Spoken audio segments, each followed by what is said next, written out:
So I'm playing Modern Warfare, just casually trying to grind up my Uzi in the Shoot House playlist. It's tough work. If any of you have ever tried the Uzi, you'll know it's not the best gun, but I'm having fun each game, rushing around the map, being aggressive, getting in people's faces. I'm having a pretty good night, not gonna lie, until I match up with this guy, Dan the camper.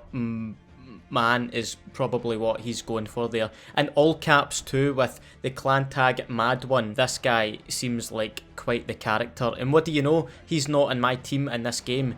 This will be interesting. But I continue playing my usual aggressive game, trying to capture that B flag, of course. You know how I roll. But I notice early doors he gets a bouncing Betty kill, which means he's camping right from the get-go before B is even capped. And then not long after that, he gets another bouncing Betty kill. A double bouncing Betty kill. In fact, I'm already wondering, what am I up against here?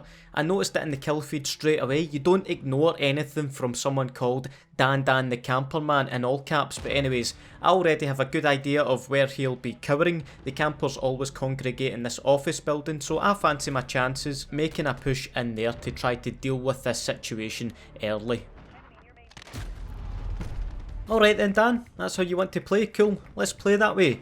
You know I'm already on my way back there, but he's got next level Betty placement. He's put one inside of my own dead body, which I managed to sponge, thankfully, back up a bit to get my bearings, and at this point he's already got a thermite with his name on it. I'm about to exterminate this camper from his hive. The thermite goes out one side and a cracked slide down the other. Consider him Dan the dead man for now. And oh, by the way, if you're wondering what he said in game chat, it was something along the lines of, "Oh shit, he got me."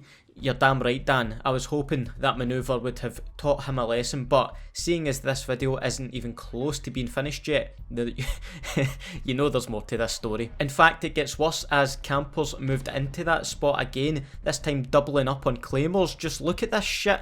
Well, I'm thinking here, get the good old thermite out again and get this sorted quickly, but nope, there's 2 claymores and 2 campers in there now. I don't know if they're Dan's associates or Dan inspired them or what, but they're doing some serious camping in there. You know, I had to make a beeline straight back there for some revenge. We hold 2 objectives. Just look at the state of that. Have you ever seen more disgusting camping gameplay in your life? Well, I'm sorry to say that this isn't even the worst death I take in this video, but honestly, that kill cam is enough to make you want to throw up all over your screen. It's enough to make you want to rip out your own eyeballs and bounce them across the room. But in a bittersweet twist, a teammate managed to evict those 2 campers, which I was happy with, but at the same time I was sad that I didn't get the honour of doing that. I did manage to kill Dan again whilst he was rarely outside of a building, and as this match went on, my team really started to lay out some punishment, making these bastards repent for their camping sins. I killed Dan again as he tries to cower in fear behind this couch, which was particularly satisfying. Even more satisfying was sponging what I'm assuming was one of his Betties, then killing him as he camped in a corner. He might have been able to kill me and my teammate there if he wasn't attached to his 7.25 shotgun, but oh well. I didn't see Dan again for the rest of the match, even though I was still rushing about like a madman with my Uzi, getting kills and in the end getting a well-deserved victory against not just one outrageous camper, but what seemed like a full team of them at one stage. But that's not the end of the story, folks. Oh no, because by some incredible luck we managed to match up with Dan again, which is crazy considering the lobby split up after every match. And before we get into that second match, I just want to say to anyone who's new here, if you're enjoying the video so far, why not hit that subscribe button as well as the notification bell to join the notification squad like the 2 anti-camping legends on your screen right now. But we load into this game and once again he's in the enemy team. We already know what to expect. Once we had the B flag secured, I took a little venture behind enemy lines to see if I could find this cretin. I had barely seen his name in the kill feed so far, honestly, until... Come on, mate, are you for real right now? The most annoying part about this death for me is that I would have killed him if I was using a half decent gun. The Uzi let me down big time here, but not as much as Dan here has let the entire community down with this gameplay. Not too long after that though, appeared that the spawns have flipped, so me and my teammate made a push for the A flag, but my tunnel vision must have been so bad as to not spot Dan's bouncing Betty, which is about to get a double kill on us. Wow, that one's on me. That was embarrassing for me, to say the least. The game rages on for a bit though, and I try to make my way towards Dan the man for another shot at revenge. I'm cleaning up his teammates with ease and even managed to survive a hit from what can only be one of Dan's Betties. The signs are good and it's time to make a move. I slide round the corner ready to... honestly don't even know what to say, folks. This is another level of camping I have not came across yet in Modern Warfare. Look, even my game is glitching out after that death because it's so appalled by it, but we cannot let this guy win.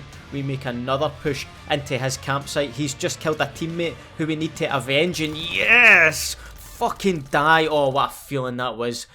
And one of the only times you'll see me body shot right there. That's the stage I was at in this game. Unfortunately though, we didn't kill Dan in time to stop him getting a VTOL. And I mean, imagine a player like him calling in a streak like that. Come on now. We obviously couldn't let that camp in the sky for very long, so I took that down as well for good measure. And after that, Dan struggled big time. Death after death after death after death by his own bouncing Betty. Oh, that is some amazing justice right there. The COD gods were shining down on the match now, although they must have looked away for a second as Dan killed me with a Betty for one last time. Damn Dan. However, that was the end of our games with possibly the biggest camper I have ever came up against. Dan the camper man. In a strange way, I actually respect you for giving no fucks about what people think about the way you play. And folks, please don't go trying to send Dan any messages or that. This video is all just a bit of fun. And in the end, if you've enjoyed it, please do leave a like on it and comment below if you've came up against a bigger camper than Dan in Modern Warfare. Have a nice day, and I'll see you in the next video. Bye.